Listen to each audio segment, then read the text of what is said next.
না, অবশ্যই আমরা আইনগতভাবেই এটা করব, কোনো মতেই আইনের ব্যত্যয় হবে না। কোর্টের সিদ্ধান্ত হওয়ার পরেই এবং আইনের সঠিক ধারা প্রয়োগের মাধ্যমেই এই কার্যকলাপ করতে হবে। প্রয়োজন বোধে আইনকে কিছু সংশোধন করতে হতে পারে, সেটা নিয়ে আমাদের আইন মন্ত্রণালয় এবং অ্যাটর্নি জেনারেলস অফিস সেটা নিয়ে কাজ করবেন, কিন্তু সেটা যদি প্রয়োজন হয়। তাছাড়া এটা আমাদের বর্তমান আইন দিয়ে যদি করা সম্ভব হয় আমরা সেটাও করব। বাট লক্ষ্যটা হচ্ছে একটা ফান্ড প্রতিষ্ঠা করা, যে ফান্ডের টাকা দিয়ে ব্যাংকগুলোকে আমরা ক্ষতিপূরণ দিতে পারবো, কারণ ব্যাংকগুলো তো বিশালভাবে ক্ষতিগ্রস্ত হয়েছে, তাদের টাকাই তো লুট করা হয়েছে অনেক কারণে।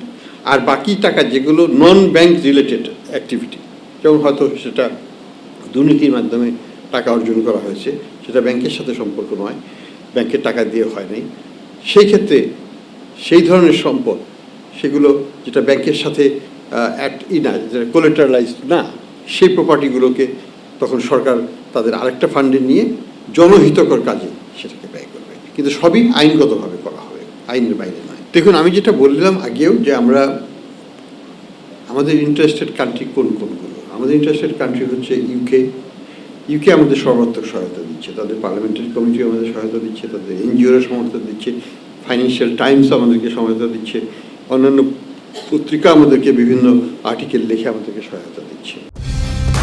কালার এক্সপার্ট, জর্জ স্যাপ এবং মাইল্ড অন হ্যান্ডস টেকনোলজি সমৃদ্ধ অরিক্স ক্রিস্টাল ওয়াশ আপনার লন্ড্রি এক্সপার্ট। আমরা যদি দেখি আমেরিকান, সেখানেও আমরা সহায়তা পাচ্ছি। আমাদের আরেকটা দেশ হচ্ছে কানাডা, আমাদের একটা দেশ হচ্ছে ইউএই এবং সিঙ্গাপুর। তো সিঙ্গাপুর সরকারের সাথেও আমরা আলোচনা করেছি, তাদের যে রেসিডেন্সি অ্যাম্বাসেডার যেটা মাঝে মাঝে আসেন, তার সাথে আমাদের কথা হয়েছে। এবং আমরা যেটা চাচ্ছি যে যদি ওনারা বলেছেন সুস্পষ্টভাবে যে সিঙ্গাপুরের সরকার এই বিষয়ে খুবই সেন্সিটিভ, যদি আমরা প্রমাণ করতে পারি যে আসলে আমাদের টাকা নিয়েই তারা এটা করেছেন এবং টাকাটা ইলিগালি তারা নিয়েছেন, তাহলে হয়তো তারা এই ব্যাপারে ইভেন নাগরিকত্ব তারা ক্যান্সেল করতে পারে, এটা সম্ভাবনাটা আছে। আর তবে এটা প্রমাণ করার দায়ভার আমাদের উপর। তো এটা এইভাবেই আছে, আমরা এটাকে আরেকটু পলিটিক্যালি সেন্সিটিভ করার চেষ্টা করছি। আমরা চাচ্ছি গণমাধ্যম, লোকাল ওইখানকার গণমাধ্যম, ব্রিটিশ গণমাধ্যম, ইউএই গণমাধ্যমের মাধ্যমে আমাদের পক্ষে হয়ে প্রচারণা করানো, এবং সেটা যদি আমরা সাকসেসফুল করতে পারি পলিটিক্যাল প্রেশারটা আমরা বাড়াতে পারবো।